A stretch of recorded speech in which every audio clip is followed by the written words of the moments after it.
All throughout the history of humanity, we have always tried to explore the ocean. However, just like the history of aviation, the history of submarines is filled with just as many failed attempts and horrific tragedies which continue up until this day. Don't you dare think that our advances in technology have stopped us from creating really bad submarines. And so, I will be explaining the history of those submarines.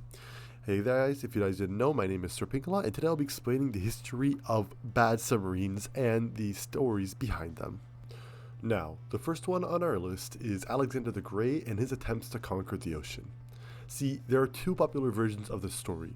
The first one is from a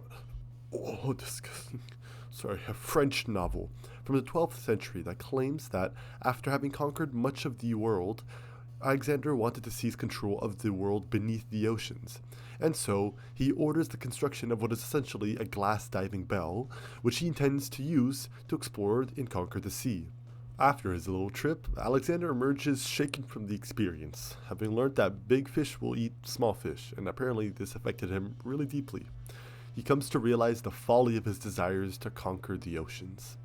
Now, this version is cool and all, but personally, I'm more of a fan of the 15th century German version of the story, which says that Alexander had his barrel tied to a chain, and on the boat he had given the chain to a mistress, and told her to hold onto the chain so he wouldn't drift away into the ocean.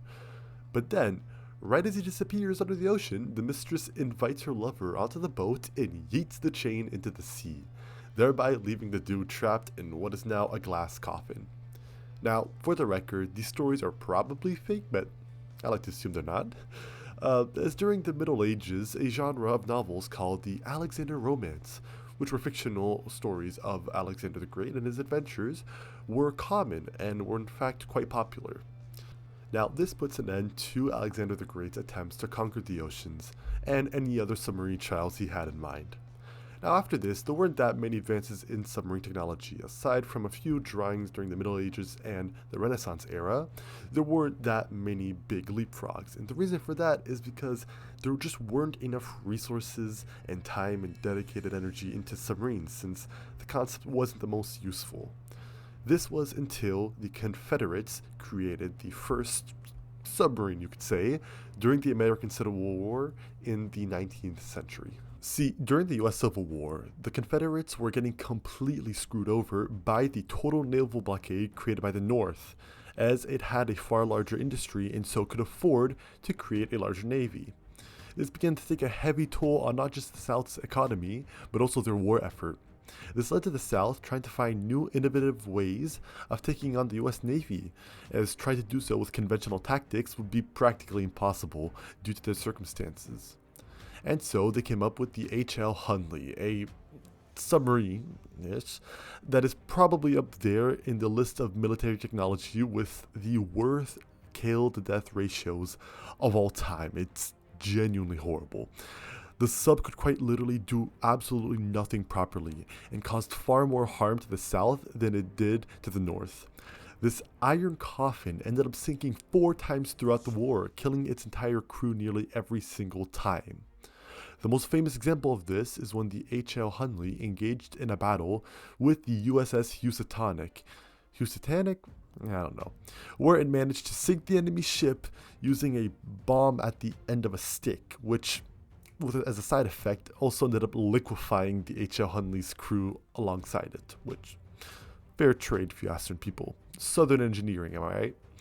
Despite all its failures, though, I think the most insulting part of this contraption is the fact that just 40 years later, the submarine would end up being advanced enough to actually become a threat to surface ships, meaning that the H.L. Hunley was dead on arrival.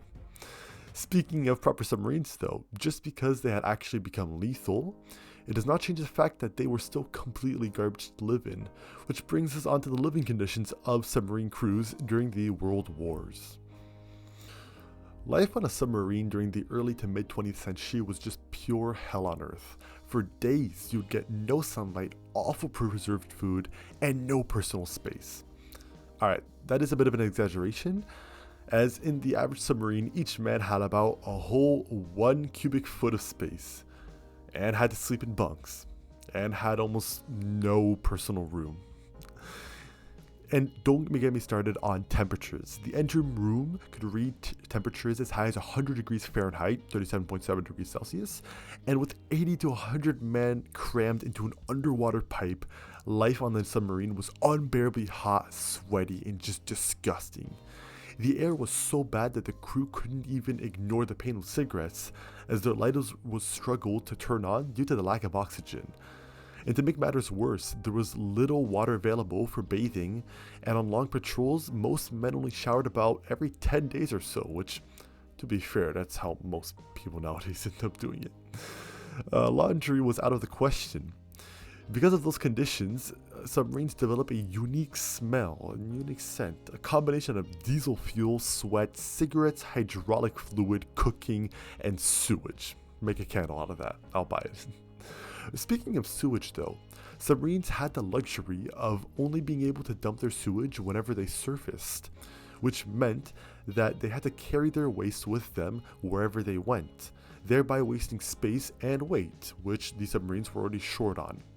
And so German engineers, as usual, developed a toilet that could be flushed underwater, using a high pressure system that directed human waste through several valves, and then, using compressed air, would push the waste into an ocean.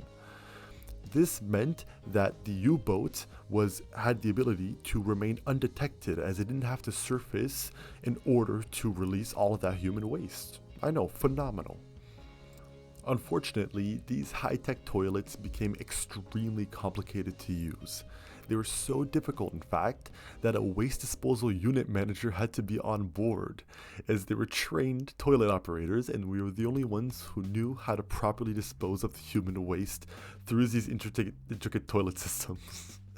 Just imagine you sign up for the German army, you're ready to serve your country, you go through who knows how many months of bureaucracy, and then you're told you're going to be a trained toilet operator for a underwater coffin, essentially. This toilet developed saga culminated in the great plumbing disaster of U-1206, where malfunction and misuse of the sewage system led to the entire submarine filling up with sewage and just sinking. So imagine after all those months of training, during your first mission, you just sink to your death and just garbage, basically. After both world wars, submarine development skyrocketed, however, as the Soviets and the Americans began I guess you could say a race, perhaps, for submarines. Despite them being far more preoccupied with far more important stuff, submarines became a main focus due to their ability to carry nuclear reactors and nuclear torpedoes, which somehow made them safer yet also infinitely more dangerous, with a single sub being able to carry more explosive power than every single bomb used during the Second World War combined. And don't even get me started on the cursed submarine disaster during the early 2000s. That is a whole other mess on its own, which is worth another video.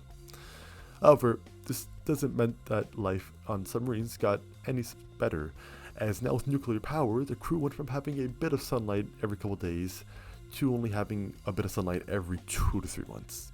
Yeah, it was not much of an upgrade. And speaking of not seeing sunlight very often, there is the 2023 Titan submersible incident, where a submarine belonging to an American tourist company imploded during a trip to the Titanic. Now, there could be many reasons for the implosion, ranging from numerous corners in the sub's construction being cut in order to lower costs, all the way to the fact that they used a Logitech F710 wireless game controller to pilot the submarine. I know, genius.